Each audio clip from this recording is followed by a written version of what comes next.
Assalamualaikum warahmatullahi wabarakatuh. Bismillahirrahmanirrahim. Alhamdulillahi rabbil alamin. Allahumma salli wa sallim ala sayyidina Muhammadin wa ala ali sayyidina Muhammad. Nawayna ta'allum at-ta'lim, tadhakkar wa tadhkir wa an-naf'a wal intifa' wal ifada wal istifada wal hatta ala tamassuki bi kitabillah wa sunnati rasulillah wa du'a ila al-huda wa dalala ala al-khair ibtigha' wajhillah wa mardatihi wa qurbihi wa thawabihi subhanahu wa ta'ala. Qala al-muallif al-imam an-Nawawi fi kitab al-arba'in nawawiyya nafa'ana Allah bihi wa bi ulumihi wa bi ulumi sa'ir salihin fi darain amin ila amkar. An Nawas bin Sam'an radhiyallahu ta'ala anhu an Nabi sallallahu alaihi wasallam anil birri wal ithmi faqala al birru husnul khuluq wal ithmu ma haka fi sadrik wa karihta an yattali alaihi an-nas. Rawahu Muslim. Wa an Wabisa bin Ma'bad qala ataitu Rasulullah sallallahu alaihi wasallam faqala jita tas'al anil birri wal ithmi qultu na'am qala istafti qalbak al birru matma'annat ilaihi nafas wa matma'anna ilaihi al-qalb wal ithmu ma haka fi nafas wa taraddad fi sadr wa in aftaka an-nas wa aftak. Hadis hasan rawainahu fi musnadil Imamain Ahmad bin Hanbal wa Darimi bi isnadin hasan. Wa Abi Najih al-Irbad bin Sariyah radhiyallahu ta'ala anhu qala wa'adana Rasulullah sallallahu alaihi wasallam mu'idatan wajilat minha al-qulub wa darafat minha al-uyun fa qulna ya Rasulullah ka'anna mu'idatun muwaddi' fa'usina qala usikum bi taqwallah wa sam'i wa ta'ah wa in ta'ammara 'alaikum 'abdun fa innahu man ya'ish minkum fa sayara ikhtilafan katsira fa 'alaikum bi sunnati wa sunnati al-khulafa'ir rasyidin 'addu 'alaiha bin nawajid wa iyyakum wa muhdatsatil umur fa inna kullu bid'atin dalalah. Rawahu Abu Dawud wa Tirmidzi wa qala hadis hasan sahih. Alhamdulillah, hadirin hadirat yang dimuliakan Allah Subhanahu wa taala. Kita bersyukur kehadiran Allah Subhanahu wa taala pada kesempatan di malam hari ini kembali Allah perjumpakan kita. Allah pertemukan kita dalam majlis yang insyaallah membawa keberkahan untuk kita semuanya. Insyaallah saat ini kita akan membahas hadis ke-27 dan hadis ke-28 yang diriwayatkan oleh Nawas bin Sam'an radhiyallahu ta'ala anhu arda. Bahwasanya ini hadis akan menjelaskan tentang al-bir wal ithim. Al-bir yakni perbuatan baik, al-ithim adalah perbuatan dosa. Jadi ini akan membahas tentang perbuatan baik dan perbuatan dosa. Dinyatakan di sini waqala al-birru husnul khuluq. Jadi kalau orang pengen tanya apa sih itu kebaikan? Kebaikan itu kata Nabi Muhammad husnul khuluq, akhlak yang baik. Jadi kalau membahas kalau kebaikan itu banyak macamnya ya, tawadhu, kemudian rahmah, perhatian, dermawan. Artinya semua sih hal-hal kebaikan itu intinya adalah sifat yang baik, khuluqul hasan. Dan ketahuilah hadirin hadirat yang dimuliakan Allah Subhanahu wa taala, ketika seseorang memiliki akhlak yang baik, maka akan nampak dalam pribadi semuanya kebaikan. Ucapannya penuh kebaikan, perbuatannya penuh kebaikan, gerak-geriknya semua kebaikan. Kenapa? Sebab orang tersebut memiliki sifat yang baik, akhlak yang baik. Makanya Rasulullah sallallahu alaihi wasallam menyatakan di dalam hadis, kata Rasulullah, "Innama bu'ithu liutammima makarimal akhlak." Saya diutus oleh Allah Subhanahu wa taala untuk penyempurna akhlak yang terpuji. Artinya hadirin hadirat yang dimuliakan Allah Subhanahu wa taala, di antara misinya Nabi Muhammad diutus oleh Allah kepada kita adalah untuk memperbaiki akhlak, untuk memperbagus akhlak. Sebab akhlak kalau sudah baik semuanya baik. Segala macam yang muncul dari orang yang sifatnya baik semuanya bakal baik hadirin.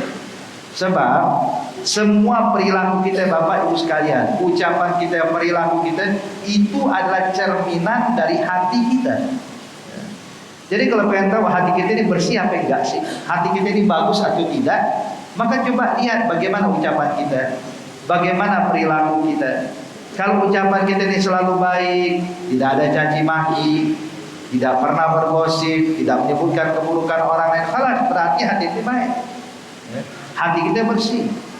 Apalagi perilaku kita khawatir untuk melakukan maksiat, enak dalam melaksanakan taat, berarti hati kita bersih. Alhamdulillah.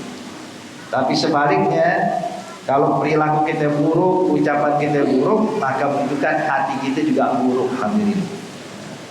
Makanya pernah Sayyidina Utsman bin Affan radhiyallahu ta'ala anhu ardhah beliau mengatakan, "Law tahura qalbul insan ma syabi'at min tilawatil Qur'an."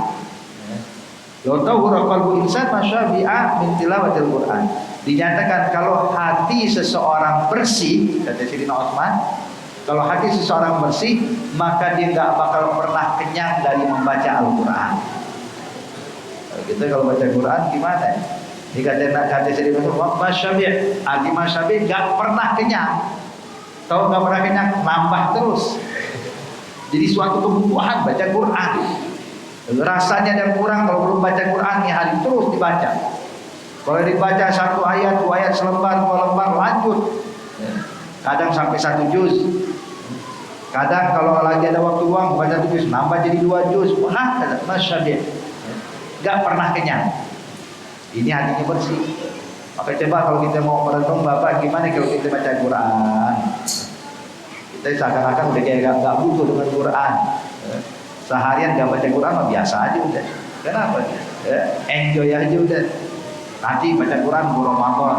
Ini yang kayak begini, Pak, tunjukin hatinya belum bersih.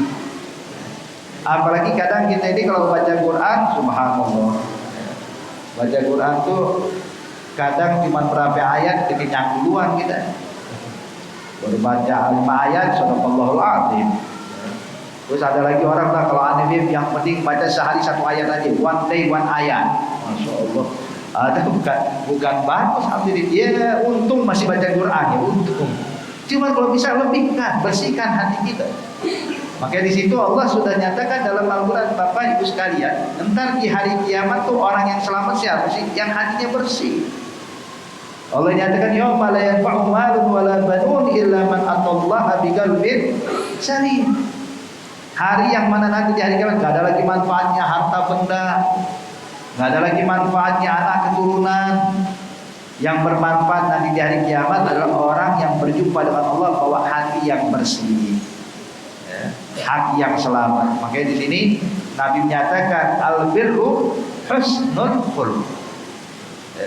Kebaikan itu kalau kita tahu kesimpulannya, kalau disimpulkan mau kebaikan, ya akhlak yang baik, husnul khuluq. Oh ya, husnul khuluq ini adalah suatu kebaikan. Sedangkan sebaliknya wal ithmu, perbuatan dosa. Kadang kita nih Bapak Ibu sekalian, ada suatu perkara nih kita bingung nih hukumnya apa ya, halal atau haram, baik atau tidak baik. Kadang Allah Subhanahu wa taala akan memberikan tanda kepada kita. Sebab manusia ini Bapak Ibu sekalian diciptakan oleh Allah dalam keadaan fitrah.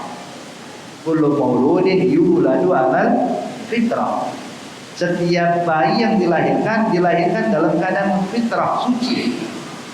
Nah, subhanallah ketika ulama bahas ini hadis, apa sih maksud fitrah di sini?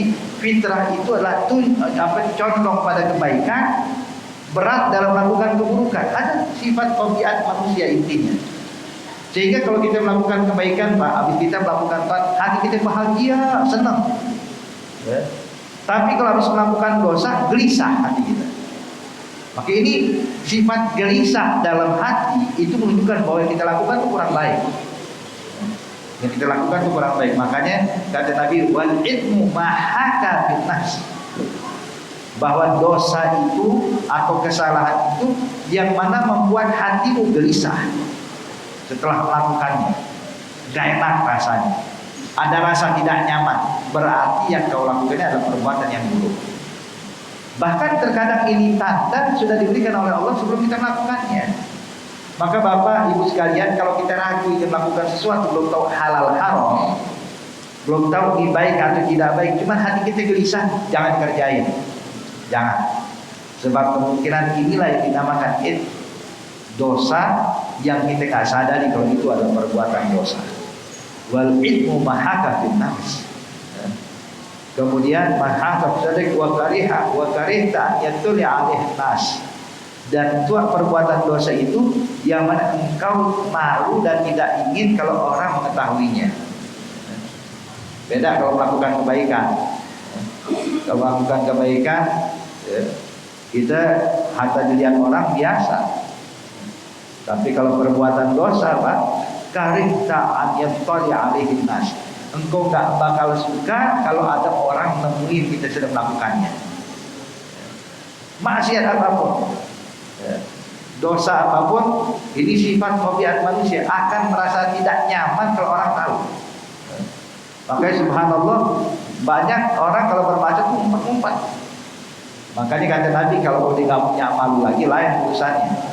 Maksiat terang-terangan, ya kata Nabi, dalam tastahi fasnama syai'.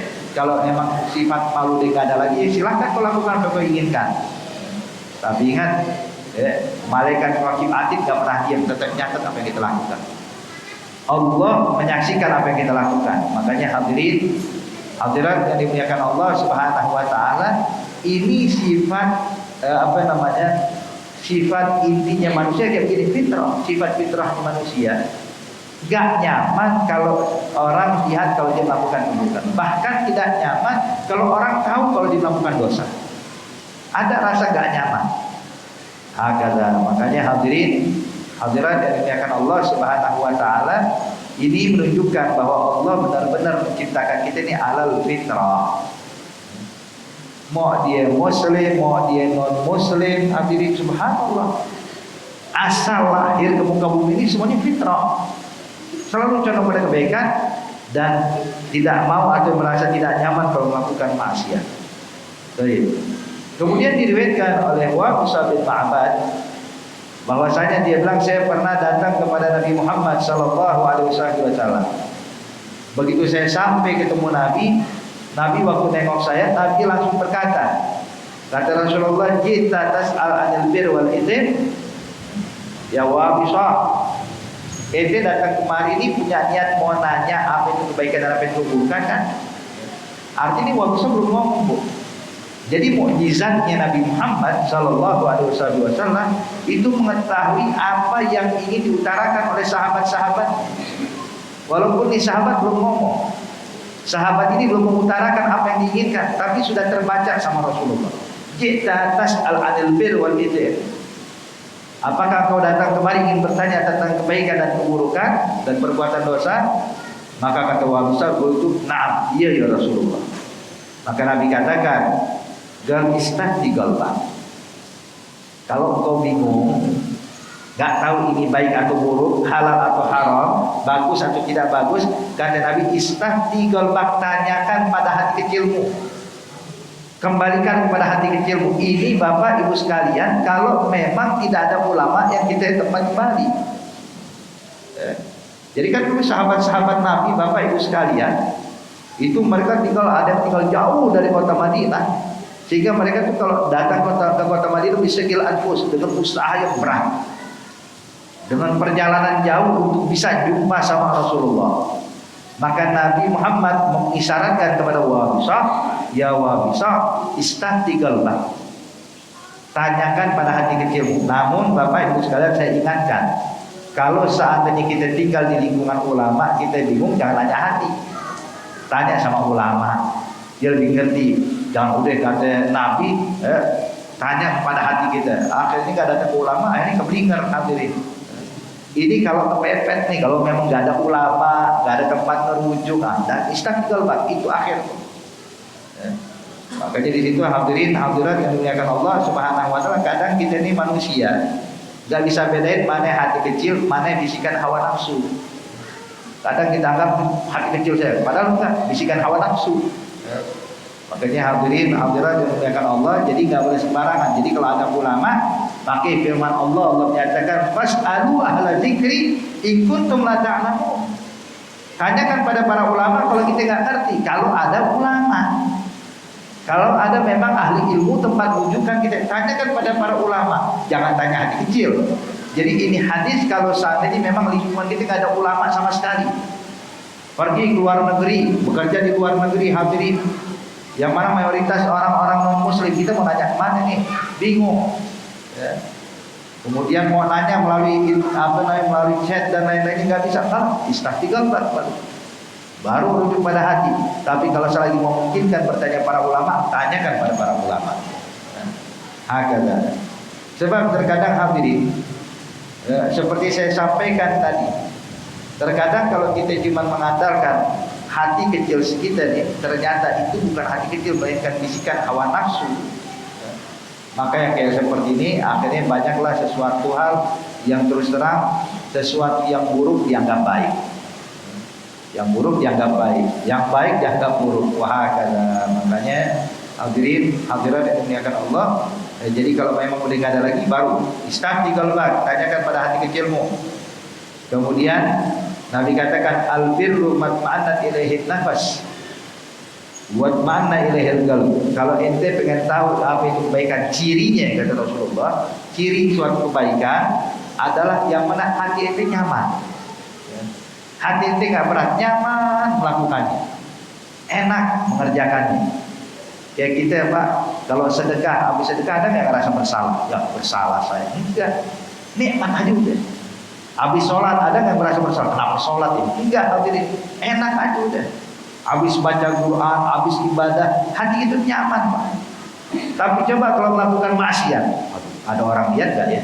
Tadi ada orang memperhatikan ya, ini CCTV nyala atau enggak ya? Itu gelisah hadirin. Ini menunjukkan bahwa yang dilakukan adalah perbuatan dosa. Maka kata Nabi Muhammad, al-birru matma'annat ilaihi nafas wa matma'anna ilaihil qalb. Yang jiwa kita dan hati kita nyaman, tenang. Sedangkan al-ithmu kata Rasulullah mahaka bin nafas wa taraddad bis sadar. Sedangkan perbuatan dosa itu kata Nabi mahaka bin nafas, yang ada yang mengganjal dalam hati kita. Kayak sesuatu salah. Taraddad bis sadar, gelisah, gak pernah nyaman. Kemudian wa in aftakan nas wa aftau, walaupun orang memberikan fatwa itu boleh. Jadi orang-orang bukan ulama. Kalau orang-orang nggak apa-apa, lakukan aja, biasa kita melakukannya. Tapi kita berarti gelisah, tinggalin. Jangan kita lakukan nanti. Kenapa? Walaupun semua orang sedunia, bukan ulama ya, bukan ahli ilmu, walaupun orang-orang sedunia bilang nggak apa-apa, lakukan aja. Biasa orang kampung sini melakukan itu, nggak apa-apa. Orang-orang daerah kita ini biasa melakukan ini. Ini adatnya kita, ini kebiasaan kita, ini memang caranya kita. Hadirin, walaupun semua orang mengucapkan hal tersebut, tapi ada sesuatu yang mengganjal dalam hati kita, ada sesuatu yang membuat kita gelisah, jangan dikerjakan. Jangan dikerjakan. Kecuali kalau memang kita nanya kepada para ahli ilmu yang mengerti di bidangnya, mengatakan itu boleh, nggak apa-apa kerjakan. Jadi kita disuruh merujuknya kepada ahli ilmu, bukan kepada orang sekitar. Makanya hadirin, hadirat yang dimuliakan Allah Subhanahu wa taala, kalau hal ini sudah kita lakukan, insyaallah subhanallah, memang hadirin, seperti saya sampaikan, itu ini Nabi seakan-akan ingin menggambarkan kepada kita bahwasanya sifat lahiriah manusia itu, sifat manusia itu pada ininya itu tercipta dalam keadaan fitrah, condong pada kebaikan dan enggan atau merasa tidak nyaman kalau melakukan suatu kesalahan. Baik. Kemudian